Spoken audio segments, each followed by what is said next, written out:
comme Jésus, soit une source de salut pour tous. Que Dieu vous bénisse. Bonjour, je suis le serviteur Jean-Baptiste Rodez. Titre 2, verset 11 dit, la grâce de Dieu, source de salut pour tous les hommes, a été manifestée. Jésus est une source de salut pour, pas que notre famille, pas que nos maisons, tous les hommes. Et la Bible dit qu'elle a été, pas cachée, mais manifestée. Éphésiens 5:1, devenez tous imitateurs de Dieu. Verset 2, marchez de la charité à l'exemple de Christ. Donc, soyons imitateurs de Christ et marchons dans ce niveau de charité. Lui, le Seigneur, il est une grâce de salut pour tous les hommes.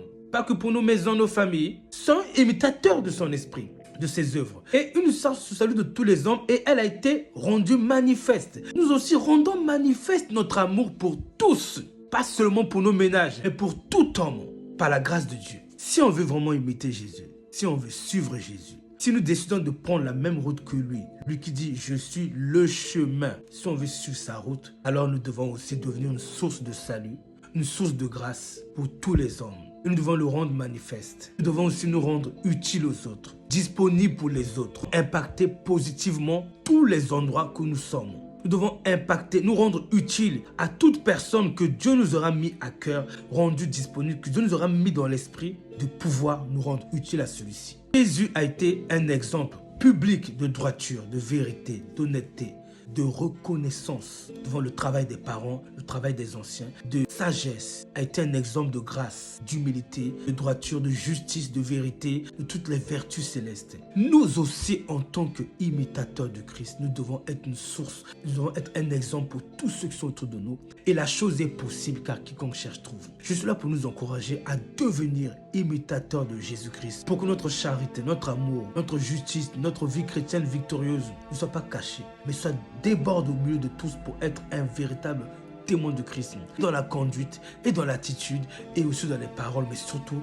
dans l'attitude. Jésus disait, si vous aimez que ceux qui vous aiment, quel mérite vous en donnera? Les païens aussi font de même. Il n'y a aucune gloire à être une source de grâce et de salut pour nos proches. Mais ce qui est quelque chose, c'est d'être une grâce, une source d'espoir, de salut pour les autres qui ne sont pas dans notre famille, que nous ne connaissons pas ou qui ne nous connaissent pas. Parce que Christ ne connaît personne selon la chair, mais il connaît tout le monde selon l'esprit. Éphésiens 4, verset 13 déclare « Jusqu'à ce que nous soyons tous parvenus à l'unité de la foi et à la connaissance du Fils de Dieu et à l'état d'homme fait, à la mesure de la stature parfaite de Christ. » Donc, notre amour doit être rendu manifeste devant tous à la mesure, à la stature parfaite du Christ. Nous devons nous rendre utiles à nos proches, à nos collègues, à nos voisins, à nos amis, à tous, à quiconque se trouve sur notre route. C'est ça, atteindre la stature parfaite du Christ. Christ était venu pour sauver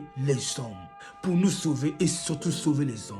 Rappelons-nous que le véritable ministère de Jésus, son ministère de salut est parfait. Quand une fois qu'il nous a justifiés de nos péchés, il nous a pardonnés, il fait de nous un instrument de justice, de droiture, d'amour, de charité pour les autres et pour notre génération. Mais si notre Jésus n'est capable de sauver que nous-mêmes, capable de sauver que notre famille, notre Jésus est faible. Notre Jésus est faible. L'amour qui ne s'étend, notre amour, si elle ne s'étend que vers nos proches, cet amour est encore humain. C'est humain.